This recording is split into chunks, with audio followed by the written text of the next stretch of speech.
dirimido por esa máxima instancia, ¿cómo es que una instancia inferior, una empresa del Estado, se va a dar el lujo de hacer cambios a una ya normatividad obligatoria por las partes? Bueno, creo que con eso responde. La parte esta que decíamos con relación a la reunión de Cartagena. Decíamos entonces que en Cartagena de Indias, en Colombia, a principios de octubre del 2016, casi inaugurado este gobierno, se produjo precisamente la reunión iberoamericana de jefes de Estado. Todo el mundo, lógicamente, como estaba todavía fresco el tema de la famosa reexportación ofrecida por casi todos los candidatos, digo por casi todos,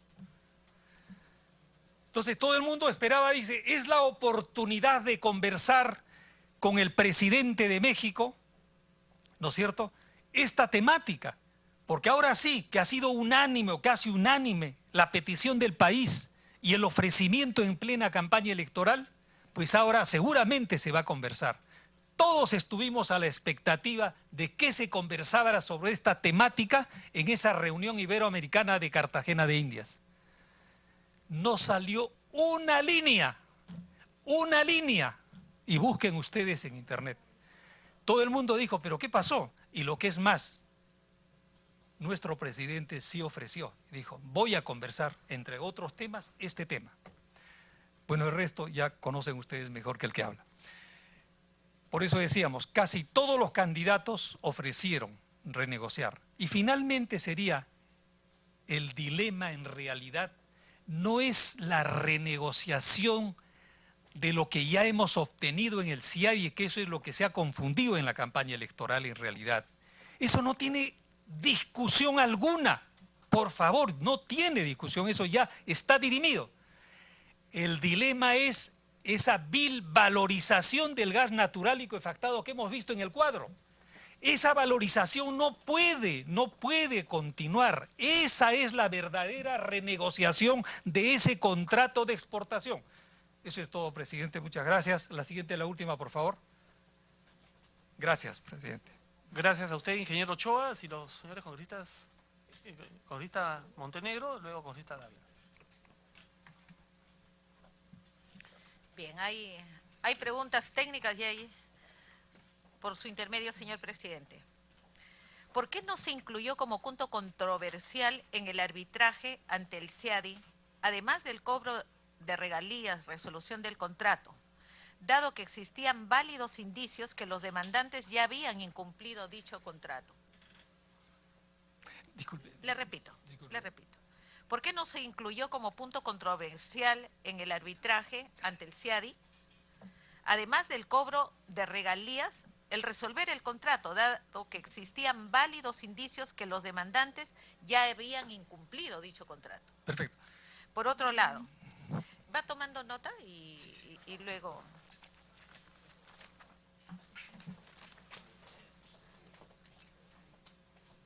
Gracias, doña Mar.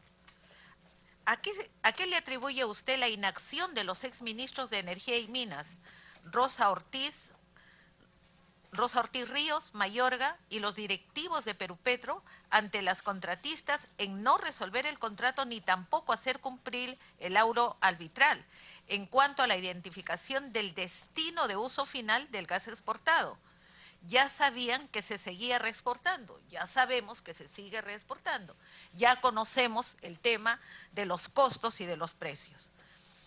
¿Cuál es la verdadera razón por la que usted renuncia a Perupetro, conociendo esta realidad? ¿Por qué no logró el cambio de lo que teníamos que hacer en función al bienestar del país? ¿Por qué la industria petroquímica tan necesaria? Porque otro tema que hablan todos los partidos políticos es de la industrialización del país. Y sin embargo, no actuamos sobre la raíz del problema. ¿Qué tenemos que hacer desde allí? Debido a su experiencia, ¿por qué se considera un precio base mayor en el mercado interno para efecto del cálculo de cobro de regalías y mucho menor por ventas en el exterior? Es decir, ¿por qué si producimos gas, por qué pagamos por él un precio mayor en el extranjero? Pero ante la realidad actual, 2018, ¿qué tenemos que hacer para que ese más de 50% que se va afuera se quede acá y permita a todos los peruanos tener gas más barato.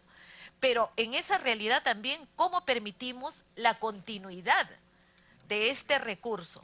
Así como debemos cuidar el petróleo, así como debemos cuidar los minerales, ¿qué tenemos que hacer para que el gas continúe dentro de una exploración sostenible, viable y de servicio a los peruanos, no para la exportación?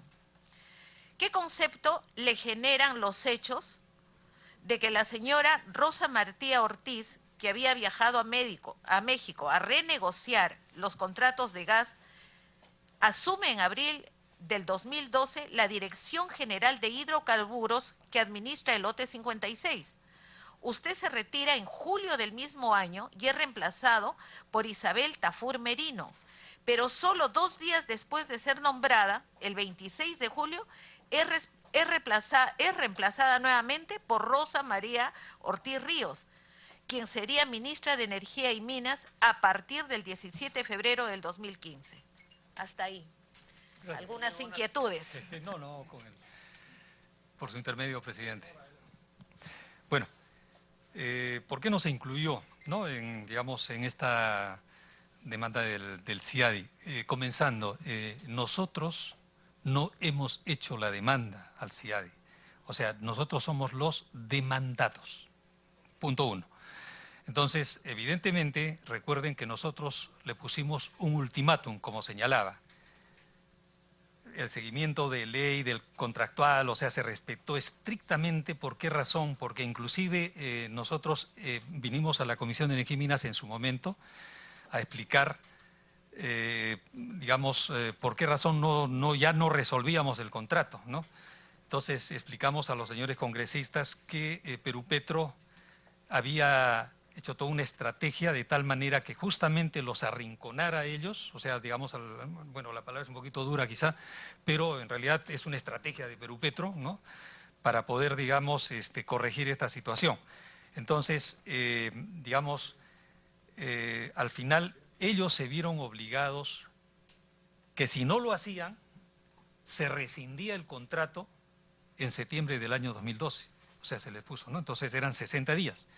Entonces, ellos simplemente, al ver una situación de ultimátum por parte de la autoridad y con la firme decisión, y justamente por eso que no me retiré antes, porque yo pensaba retirarme antes, yo pensaba retirarme en junio del año 2012, ¿no?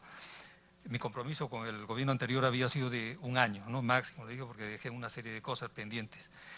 Entonces, ¿qué pasa? Pero cuando regresé de Colombia de justo un foro, y me encuentro en que no habían remitido la carta justamente conminatoria dándole los 60 días, dije, acá estoy de más, mejor dicho, acá las cosas se cumplen. O sea, si usted está al mando o sea, es obvio que tiene que...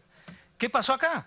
Que no, que por acá. Bueno, puedo sospechar que de repente, ha habido alguna influencia fuera de la empresa, por supuesto, no sé qué autoridad, no me consta, así que no puedo decir. El asunto concreto es que hasta que no se termine nuevamente de redactar la carta esa conminatoria, no se levantó nadie. Y lo que es más, son detalles que es bueno que se conozca.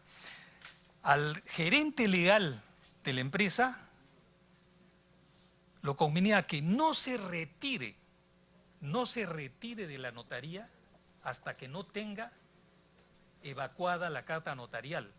¿Por qué razón? Porque nos salieron con el pretexto, a veces son así las cosas, pero de todas maneras me parece que cuando, uno está cumpliendo una función, ¿no? ¿Qué pasaba? Como son 13 empresas, son 13 representantes.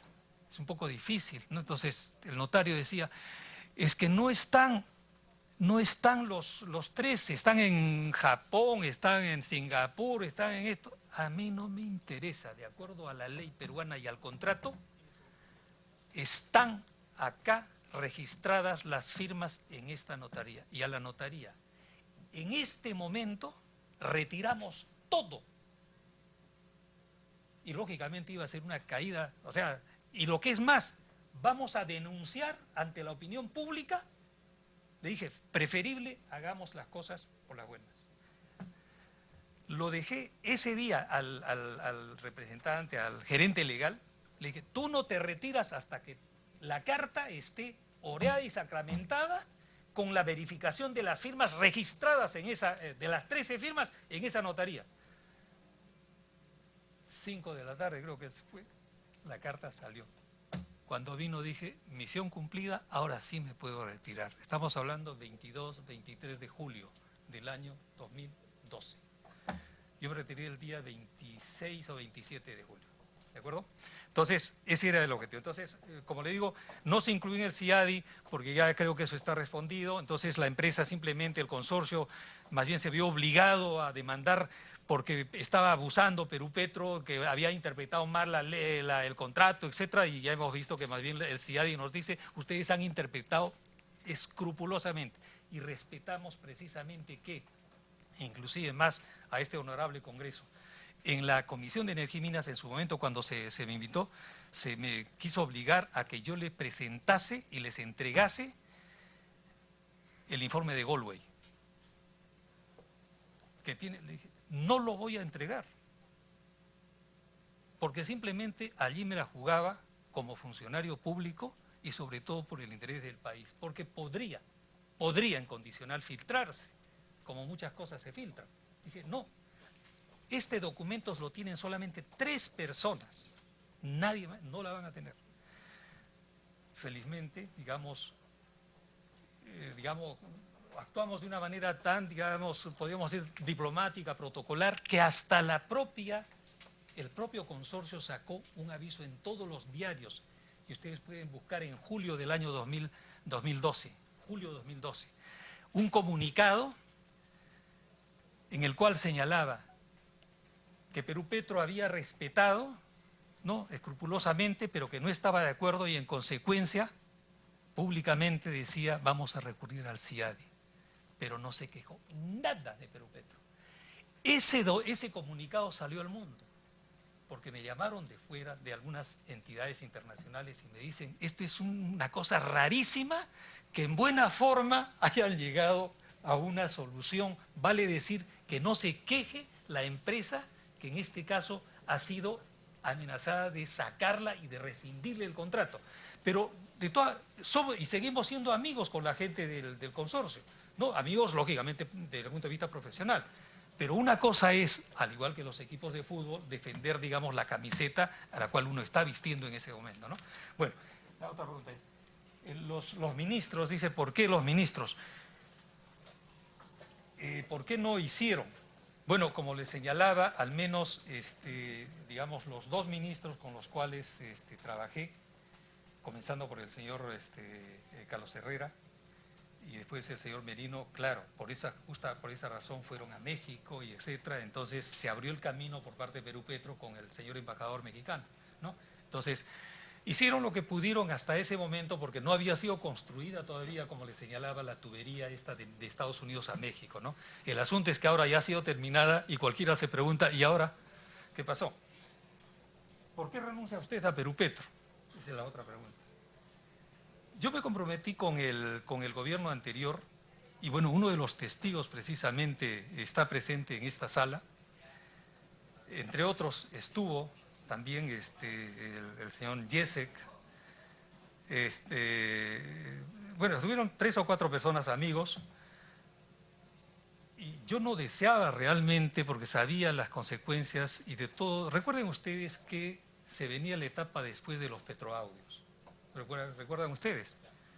Entonces, los petroaudios, en el caso de Perupetro, entonces la imagen de Perupetro, pues, estaba, ya sabemos cómo, en ese momento. Entonces, yo, digamos, hacerme cargo de una situación, una papa caliente, me la podía hacer y me la hice finalmente.